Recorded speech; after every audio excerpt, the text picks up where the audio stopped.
Hi friends, welcome to my channel mister meta trader. ఈరోజు topic ఇంట్రెస్టింగ్గా ఉంటుంది, miss అవ్వకుండా చూడండి చివరి వరకు. టాపిక్లో వెళ్దాం.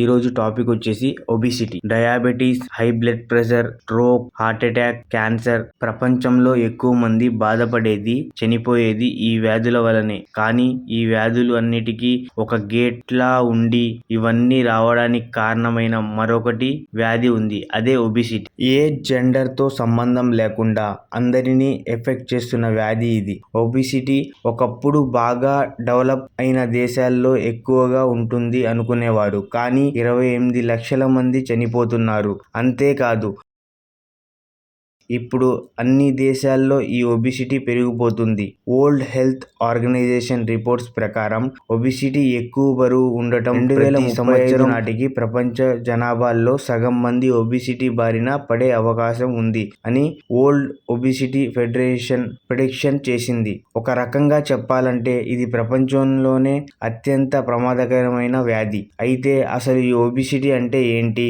ఎందుకు వస్తుంది, అసలు మన బాడీలో ఫ్యాట్ ఎలా ఫామ్ అవుతుంది, రాకుండా ఉండాలంటే ఏం చేయాలి, ఎన్నో విషయాలు ఈ వీడియోలో తెలుసుకుందాం. అంతేకాదు ఈ వీడియోలో రియల్గా మన బాడీలో కొవ్వు ఎలా ఉంటుంది కూడా చూద్దాం.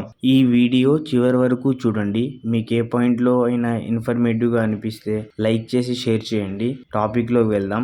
ఒబిసిటీ, దీన్నే తెలుగులో ఊబకాయం అని అంటారు. సింపుల్గా చెప్పాలంటే మన బాడీలో ఎక్కువ మొత్తంలో ఫ్యాట్ చేరిపోవడం వల్ల ఉండవలసిన దానికన్నా ఎక్కువ బరువు పెరగడాన్ని ఒబిసిటీ అంటారు. ఒబిసిటీ అనేది శరీరంలో అధిక కొవ్వు పెరిగిపోవడం వల్ల కలిగే స్థితి. దీనిని సాధారణంగా బాడీ మాస్ ఇండెక్స్ తో కొలుస్తారు, అంచనా వేస్తారు. దీంట్లో బిఎంఐ అనేది 30కి పైగా ఉంటే ఒబిసిటీగా పరిగణిస్తారు. ఒబిసిటీకి కారణాలు: ఆహారపు అలవాట్లు మార్చుకోవడం, అధిక క్యాలరీలు, ఫాస్ట్ ఫుడ్, ప్రాసెస్ చేసిన ఆహారం ఎక్కువగా తినడం, శరీరంలో ఎక్సర్సైజ్ చేయడం తగ్గించినా ఇదొస్తుంది, కదలిక లేని జీవన శైలి, జిమ్ లేదా వ్యాయామానికి దూరంగా ఉండటం, జెనెటిక్స్ వలన కుటుంబంలో ఎవరికైనా ఒబిసిటీ ఉంటే మీకు వచ్చే అవకాశాలు ఎక్కువ, హార్మోనల్ మార్పుల వలన థైరాయిడ్ సమస్యలు, ఇన్సులిన్ నిరోధకత వంటి హార్మోనల్ వ్యాధులు, మానసిక ఒత్తిడి ఉండడం వల్ల కూడా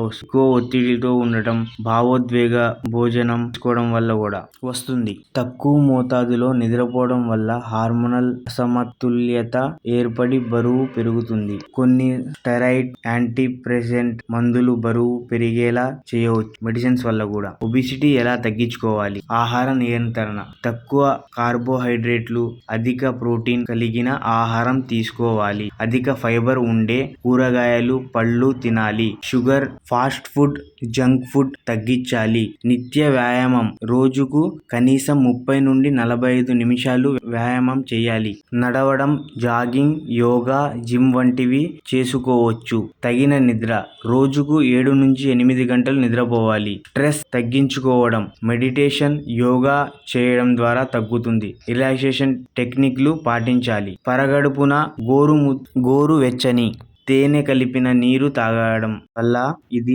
మెటబాలిజం పెంచి కొవ్వు కరిగించడంలో సహాయపడుతుంది, వైద్య సహాయం తీసుకోవడం, హార్మోనల్ సమస్యల వల్ల ఒబిసిటీ వస్తే డాక్టర్ సలహా కన్ఫర్మ్ గా తీసుకోవాలి, అవసరమైతే డైట్ ప్లాన్ కోసం న్యూట్రిషన్ ని సంప్రదించాలి, ఒబిసిటీ సమస్యలను నివారించేందుకు ఆరోగ్యకరమైన జీవనశైలి పాటించాలి, సరిగ్గా తినడం, కదలికలు పెంచడం అంటే వాకింగ్, జాగింగ్ అలాంటివి చేయడం, ఎక్సర్సైజ్, ఒత్తిడిని తగ్గించడం, సరైన నిద్ర పోకపోవడం వల్ల ఈ ప్రాబ్లమ్స్ చాలా వస్తాయి. టైంకి టైం పడుకుంటే ప్రాబ్లమ్స్ 90% పోతాయి. ఈ మార్పులతో ఒబిసిటీని తగ్గించుకోవచ్చు. ఇది ఫ్రెండ్స్ మన వీడియో చివరి వరకు చూశారంటే మీకు బాగా నచ్చుంటుంది అనుకున్నాను.